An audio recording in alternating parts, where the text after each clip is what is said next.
محرم منائیں گے کیسے؟ محرم صرف ڈنڈے لے کے سڑکوں پہ نکل کے ہلڑ بازی منانے کا نام نہیں ہے۔ جب عاشورہ کا دن آئے روزہ رکھیں۔ محرم تو اس عقیدے سے منائی جائے گی آل رسول کا ایک ایک بچہ پوری دنیا کے سنیوں کو اپنی جان سے زیادہ عزیز ہے۔ 10 محرم کو یوم عاشورہ کا دن پوری دنیا میں مسلمان اپنی عقیدت کے ساتھ، عبادات کے ساتھ، پیارے نبی حضرت محمد رسول اللہ صلی اللہ علیہ وسلم کی سنت کے مطابق گزاریں گے۔ ہمارے یہاں جو بھارت کے مسلمان ہیں، اکثر آپ نے سنا ہوگا کہ ہم کہتے ہیں محرم آ گیا، محرم منائیں گے، محرم کی تیاری کر رہے ہیں۔ تو یہ جو محرم منانا ہے، جو محرم کا دن آ گیا، یہ ہے کون سا دن؟ اس کی تیاری کیسے کی جاتی؟ اس کو منایا کیسے جاتا ہے؟ محرم والے دن ہوا کیا تھا؟ کرتے کیا ہیں؟ کرنا کیا چاہیے؟ محرم کہتے کس کو ہیں؟ محرم کا پیغام کیا ہے؟ کیونکہ جب ہم کوئی تہوار مناتے ہیں، کوئی کام کرتے ہیں، یہ تو نہیں کہ صرف مسلمان ہی کر رہے ہیں، پوری دنیا کے لوگ بھی تو اس کو دیکھ رہے ہیں، ان تک بھی تو پیغام جا رہا ہے کہ ہم نے عید منائی ہے، ہم نے عاشورہ کا دن منایا، ہم نے محرم کا دن منایا، ہم نے 12 ربیع الاول کا دن منایا، ہم نے کیا ہے؟ یہ پیغام کیا دے رہا ہے؟ بہت سارے لوگوں کو پوچھو کہ نہیں جی بس محرم منانے کی تیاری ہے۔ اللہ کے بندے، محرم منائیں گے کیسے؟ منانا کیسے ہے محرم؟ محرم کا دن عظمت والا کیسے بن گیا؟ محرم کے دن ہوا کیا تھا؟ اگر تاریخ کی طرف جائیں گے، پیارے نبی حضرت محمد رسول اللہ صلی اللہ تعالیٰ علیہ وسلم کی حیات مبارکہ دیکھیں گے، ان کی زندگی دیکھیں گے، تو یہ دنیا میں صدیوں سے عاشورہ کا دن بڑی عزت والا دن رہا ہے، بڑی برکت والا دن رہا ہے۔ نبی علیہ السلام نے اس دن کی برکتیں بیان کی ہیں۔ عاشورہ کا روزہ رکھا ہے،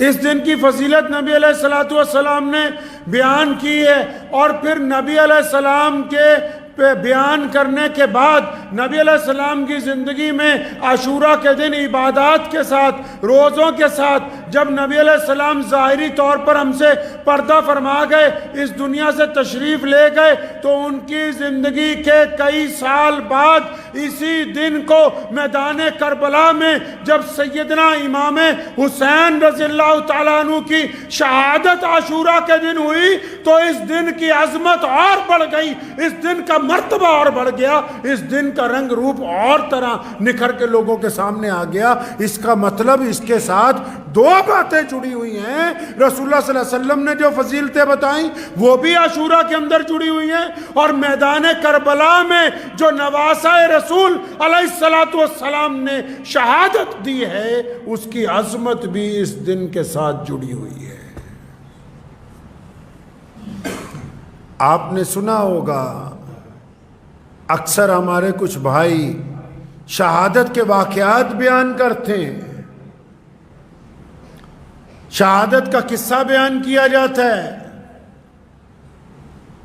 اور بہت سارے لوگ قصہ بیان کرنے والے اس شہادت کو اس طرح پیش کرنا چاہتے ہیں کہ گویا بہت بری حالت تھی، گویا بہت ہی سنگین حالات تھے۔ میری بات آپ دل تھام کے تمام لوگ اس بات کو یاد کر لیں کہ میدان کربلا کسی قتل گاہ کا نام نہیں ہے، میدان کربلا مسلمانوں کی یونیورسٹی ہے، وہاں سے ہم نے کفر کے اوپر فتح کی ڈگری حاصل کی ہے۔ اب کیا قیامت آ سکتی ہے، مسلمانوں کے اوپر کبھی کوئی ظالم کوئی حکمران نہیں ہو سکتا ہے۔ وہ قتل گاہ نہیں ہے، وہ سیدنا امام حسین رضی اللہ تعالیٰ عنہ کی شجاعت کی گواہی دیتی ہے۔ وہ سیدنا عمر بن علی رضی اللہ تعالیٰ عنہ، سیدنا عثمان بن علی، یہ دونوں جو بیٹے ہیں مولا علی رضی اللہ تعالیٰ عنہ کے، جن کا نام اپنے دوستوں کے نام پر رکھا، جنہوں نے اپنے بھائی کے ساتھ شہادتیں دی ہیں، یہ ان کی داستان ہے۔ جنہوں نے سیدنا امام حسین کے ساتھ وفاداری نبھائی ہے، جنہوں نے اپنے نانا کے دین کے لیے قربانی دی ہے، قیامت تک کے لیے مسلمانوں کے لیے یہ عزت کی بات ہے کہ ہمارے پاس قربانی کا علم بردار، ہمارے پاس فتح کا علم بردار، ہمارے پاس ظلم کے خلاف اٹھایا جانے والا علم اگر کسی ذات کے ہاتھ میں ہے تو سیدنا امام حسین رضی اللہ تعالیٰ عنہ کے ہاتھ میں ہے۔ کون کہتا ہے؟ اٹھائیں داستان کربلا کی، کربلا نے تو ہمیں درس دیا۔ عرف عام میں آپ کو سمجھانا چاہتا ہوں، آپ کو پتہ ہے کس بات کی لڑائی ہوئی؟ محرم صرف ڈنڈے لے کے سڑکوں پہ نکل کے ہلڑ بازی منانے کا نام نہیں ہے۔ اور وہ لوگ یاد رکھیں جن کی حلق سے شراب کے قطرے نیچے اترتے ہیں، وہ جتنی زور سے مرضی ہمارے مولا حضرت علی رضی اللہ تعالیٰ عنہ کا نام لیتے رہے، جب تک مولا علی کے نقش قدم پر نہیں چلتے قیامت آ سکتی ہے، ان کا اسلام کے ساتھ تعلق نہیں جڑ سکتا ہے، ان کا اسلام سے تعلق نہیں جڑ سکتا۔ کس بات کی لڑائی ہے؟ آپ کو پتہ ہے جب پیارے نبی صلی اللہ علیہ وسلم کے بعد سیدنا ابو بکر صدیق رضی اللہ تعالیٰ عنہ خلیفہ بنے، پھر سیدنا عمر رضی اللہ تعالیٰ عنہ خلیفہ بنے، پھر سیدنا عثمان رضی اللہ تعالیٰ عنہ خلیفہ بنے، پھر مولا علی رضی اللہ تعالیٰ عنہ خلیفہ بنے، تو مولا علی رضی اللہ تعالیٰ عنہ کے بعد امام حسن رضی اللہ تعالیٰ عنہ کو مسلمانوں کا خلیفہ بنایا گیا۔ وہ ظالم سنیں کان کھول کے جو یہ سمجھتے ہیں کہ کرسی کی لڑائی تھی، اقتدار کی لڑائی تھی۔ ارے سیدنا امام حسین کے گھر میں ان کے والد کے بعد خلافت ان کے پیروں میں تھی، ان کے تلووں کے نیچے تھی خلافت۔ سیدنا امام حسن رضی اللہ تعالیٰ عنہ کو خلیفہ بنایا گیا، اور پیارے نبی علیہ السلام نے بھی فرمایا تھا کہ میرا بیٹا حسن ایک وقت آئے گا کہ یہ دو جماعتوں میں صلح کرا دے گا۔ قربان جائیں اس گھرانے پر، نبی علیہ السلام کی آل اولاد پر، کہ جب وقت آیا اور ضرورت محسوس ہوئی تو امام حسن رضی اللہ تعالیٰ نے خلافت سے استعفیٰ دے دیا، انہوں نے خلافت کو ٹھوکر مار دی۔ سیدنا امام حسین رضی اللہ تعالیٰ عنہ کربلا کے میدان میں خلافت کا تخت لینے نہیں گئے تھے، وہ اس لیے کربلا کے میدان میں گئے، انہوں نے اس لیے یزید کے خلاف علم اٹھایا، انہوں نے اس لیے اس دور کی باطل حکومت سے ٹکرائے، کیونکہ حکومت یہ چاہتی تھی کہ جو نانا کا دین ہے، حکومت یہ چاہتی تھی کہ جو انسانوں سے بھلائی کا رویہ ہے، حکومت یہ چاہتی تھی کہ جو لوگوں کے اندر برابری ہے، حکومت یہ چاہتی تھی کہ جو لوگوں کے اوپر ایمانداری قائم کی گئی ہے اس کو ختم کر کے گنڈا گردی کا راج لے کے آئے۔ سیدنا امام حسین اس گنڈا گردی کے راج کے ساتھ ٹکر لینے گئے تھے، وہ حکومت کے اصول کے لیے میدان کربلا میں نہیں گئے۔ ان کا فلسفہ ہے یہ محرم منانی ہے۔ محرم تو کہتی ہے یوم عاشورہ کی عظمت ہے اپنی جگہ، وہ سالم ہے، کوئی انکار نہیں، لیکن آؤ محرم کا دن ہے، 10 محرم کا دن ہے، کربلا کا میدان ہے، تپتی ہوئی ریت ہے، سامنے دشمن ہے، ادھر تھوڑے سے لوگ ہیں، اور سیدنا امام حسین رضی اللہ تعالیٰ عنہ جب نماز کا وقت ہوتا ہے تو ہزاروں دشمنوں کی پرواہ کیے بغیر اس تپتی ہوئی ریت پر اپنے رب کے حضور نماز کے لیے سجدہ ریز ہو جاتے ہیں۔ تو کیا آج حسین کا نعرہ لگانے والے والے محرم کے دن مسجد میں جماعت کے ساتھ نماز ادا کرتے ہیں کہ نہیں کرتے؟ دشمن جو منافق تھے اس وقت، جب نماز کا وقت ہو گیا ان کو بھی سیدنا امام حسین رضی اللہ تعالیٰ نے کہا آؤ نماز پڑھ لو، تو پانی نہیں ہم سے لے لو، پینے کا پانی ان کو دے دیا کہ ہم سے لے لو پانی، اس پانی سے وضو کر لو۔ پتہ یہ لگا نواز رسول جگر گوشہ بطول حضرت امام حسین رضی اللہ تعالیٰ عنہ میدان جنگ میں بھی اپنے نانا کی آنکھوں کی ٹھنڈک 5 وقتہ نماز فرض کو چھوڑنے کے لیے تیار نہیں ہے، تو پھر آج حسینی وہی ہے جو محرم کے دن اس بات کا عہد کرتا ہو کہ میری کبھی کوئی نماز جو ہے وہ کسی حالت میں قضا نہیں ہوگی۔ جس کو نماز سے پیار نہیں ہے وہ سیدنا امام حسین کی پیروی کرنے والا نہیں ہے۔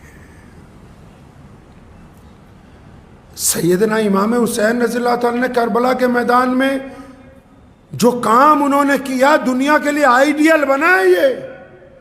اگر آپ وشو کا اتہاس اٹھائیں گے، اگر آپ بڑے بڑے لوگوں کی زندگی پڑھیں گے، اگر گاندھی جی کی بھی آپ زندگی پڑھ لیں گے، اگر بڑے بڑے دنیا میں جو لوگ انقلاب لے کے آئیں ان کی زندگی پڑھیں گے نا، تو وہ یہ خود کہتے ہیں کہ ہم نے جب سوچا کہ انقلاب برپا کرنا ہے، ہم نے سوچا کہ ظالم کے خلاف بولنا ہے، ہم نے سوچا کہ اس سسٹم کو صحیح کرنا ہے، تو ہمت نہیں ہوتی تھی کہ ہم تو تھوڑے سے لوگ ہیں، لیکن کہا کہ جب سیدنا محمد رسول اللہ کے نواسے کو دیکھا، جب کربلا کے میدان میں امام حسین رضی اللہ تعالیٰ عنہ کو تنہا دیکھا، جب ان کو چند بھائیوں کے ساتھ دشمن سے ٹکراتے ہوئے دیکھا، جب ان کے بچوں کی شہادتیں دیکھی، تو پھر دل نے یہ کہا کہ حسین تو یہ کہہ گئے کہ اب قیامت تک جو لوگ چاہیں گے ظالم کی آنکھ میں آنکھ ملانا، وہ سیدنا امام حسین کی پیروی کریں گے۔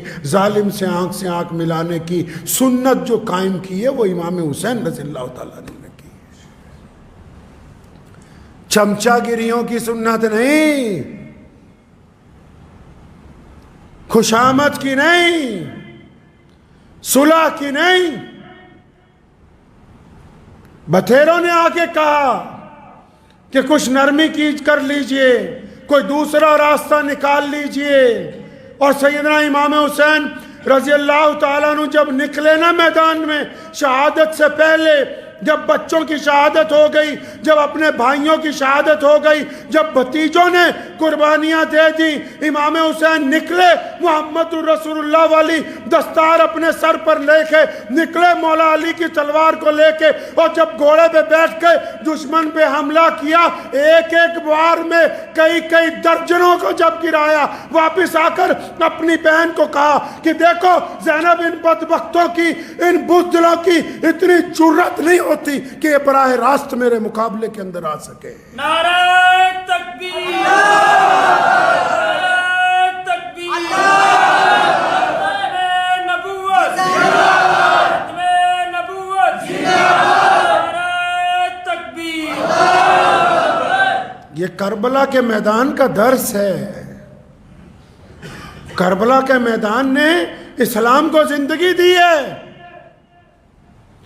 جس طرح میدان بدر میں اسلام کی بنیاد رکھ دی گئی، کربلا کے میدان میں اس بات کو طے کر دیا گیا کہ جو ظالم ہیں وہ ہمیشہ الگ رہیں گے، جو حق پرست ہیں وہ ہمیشہ الگ رہیں گے۔ کربلا کے میدان میں یہ بات طے کر دی گئی کہ کسی کی تعداد کوئی اہمیت نہیں رکھتی، حق پسند جو ہوتے ہیں اگر وہ کم تعداد میں بھی ہو، ان کو سچائی بولنے سے دنیا کی کوئی طاقت روک نہیں سکتی ہے۔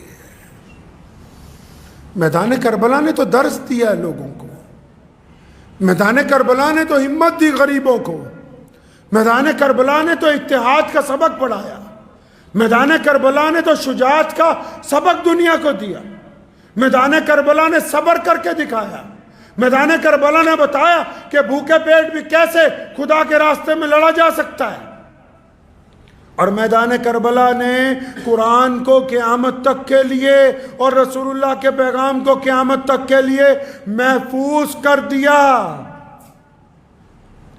محفوظ کر دیا۔ سیدنا امام حسین رضی اللہ تعالیٰ عنہ کی شہادت ان کے بھائیوں کی، ان کے بیٹوں کی، ان کے بھتیجوں کی، ان کے دوستوں کی، ان کے ساتھیوں کی شہادت. آج بھی جائیں گے نا تو کربلا کی مٹی سے ان کی شہادت کی خوشبو آتی ہے. کوئی نہیں جانتا آج ان ظالموں کو. کچھ لوگ ان ظالموں کو صحیح بتانے کی کوشش کرتے ہیں. ایک بات ہمیشہ یاد رکھو، جو محمد رسول اللہ کا گھرانہ ہے اور جو رسول کریم صلی اللہ علیہ وسلم کی ذات مبارکہ ہے اور جو سیدنا فاطمۃ الزہرا کے لال ہیں اور جن کو دنیا نے امام حسن و حسین کے نام سے ہمیشہ عزتیں بانٹی ہیں، قیامت تک جتنی مرضی ظالموں کے مقابلے میں دلیلیں لا سکتے ہو، قیامت آ سکتی ہے دنیا کا کوئی بھی ظالم امام حسین کی جوتی سے اڑتی ہوئی خاک کے برابر بھی درجہ حاصل نہیں کر سکتا ہے. تو یہ یاد رکھیں جو محرم منانا چاہتے ہیں. بھائی محرم تو اس عقیدے سے منائی جائے گی کہ ہم نبی علیہ السلام کے دین کی تحفظ کے لیے تیار ہیں. محرم تو اس عقیدے کے ساتھ منائی جائے گی کہ ہم اسلام کو اپنانے کے لیے تیار ہیں. اس عقیدے سے منائی جائے گی کہ ہم نماز با جماعت ادا کرنے کے لیے تیار ہیں. اس عقیدے کے ساتھ منائی جائے گی کہ ہم غریب کا ساتھ دینے کے لیے تیار ہیں. اس عقیدے کے ساتھ منائی جائے گی کہ ظالم کی آنکھوں میں آنکھیں ڈالنے کے لیے تیار ہیں. اگر صرف یہ سمجھتے کہ چند لقمے کھانے کے بانٹ کے چند چیزیں سڑک کے اوپر کر کے محرم منائی گئی تو ابھی تو آپ محرم کے نزدیک بھی نہیں پھٹکے، کوسوں دور ہو اس عقیدے سے جو امام حسین رضی اللہ تعالیٰ عنہ نے پیش کیا ہے. کوسوں دور ہیں آپ. تو اس لیے یاد رکھیں جب عاشورہ کا دن آئے سنت کے مطابق روزہ رکھیں، نماز جماعت سے پڑھیں، غریب کی مدد کریں، کوئی کسی پہ ظلم کرتا ہے اس کو ٹوکیں. صرف نیکی کی طرف بلانا ہمارا کام نہیں ہے، برائی سے روکنا بھی ہماری ذمہ داری میں شامل ہے.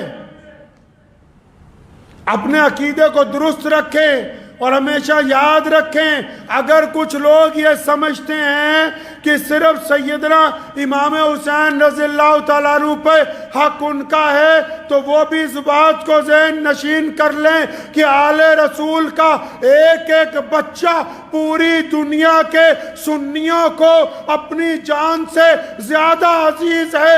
مولا علی رضی اللہ تعالیٰ عنہ کی اولاد ہو، سیدنا امام حسین رضی اللہ تعالیٰ عنہ کی شہادت ہو، ان کے بچوں کی شہادت ہو، اس گھرانے کا ایک ایک فرد دنیا کے ہر ایک سنی کو اپنے ایمان سے زیادہ، اپنی جان سے زیادہ، اپنے مال سے زیادہ محبوب ہے.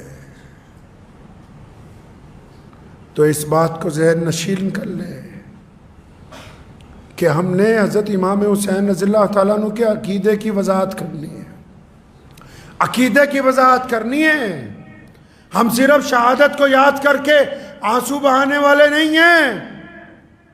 ٹھیک ہے کہ شہادت کے واقعات ایسے دل اندوز ہیں کہ بعض مرتبہ نہیں بلکہ ہر مرتبہ جب آپ ان کو پڑھیں گے تو آپ کا دل، آپ کی آنکھیں بے قابو ہو جائیں گی. لیکن اس عشق باری کے درمیان بھی ہم اس بات کو یاد رکھیں گے کہ شہادت کا مقصد کیا تھا. جب تک مقصد زندہ ہے تب تک ہمارے نزدیک شہادت کا مرتبہ موجود ہے. اس لیے ہم مقصد کو کبھی آنکھوں سے اوجھل نہیں ہونے دیں گے. تو کریں گے انشاءاللہ تعالی شہادت کے مقصد کو. اور جو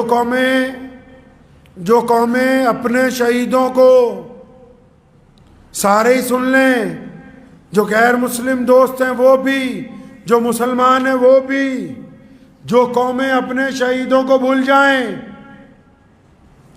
جو قومیں اپنے بڑوں کو بھول جائیں، جو قومیں اپنی بنیاد رکھنے والوں کو بھول جائیں، جو قومیں اپنے شہیدوں کو یاد نہیں رکھتی، جو قومیں اپنی آگے آنے والی نسلوں کو یہ نہیں بتاتی کہ کون لوگ ہیں جنہوں نے قربانیاں دیں، جن کا خون بہا، جن کی وجہ سے آج ہم عزتوں کے کرسیوں پر بیٹھے ہیں، جو قومیں اپنے شہیدوں کو بھول جاتی ہیں ان کا نام باقی نہیں رہتا، نام انہی کا باقی رہتا ہے جو اپنے شہیدوں کو یاد رکھتے ہیں۔ تو دعا کریں اللہ مجھے بھی اور آپ سب کو بھی سیدنا امام حسین رضی اللہ تعالیٰ عنہ کے طریقے کے اوپر چلنے کی توفیق عطا فرمائے۔ اللہ تعالیٰ اس مقصد پہ چلنے کی توفیق عطا فرمائے جو حضرت امام حسین رضی اللہ تعالیٰ عنہ نے پوری دنیا کے انسانوں کے لیے عطا فرمایا۔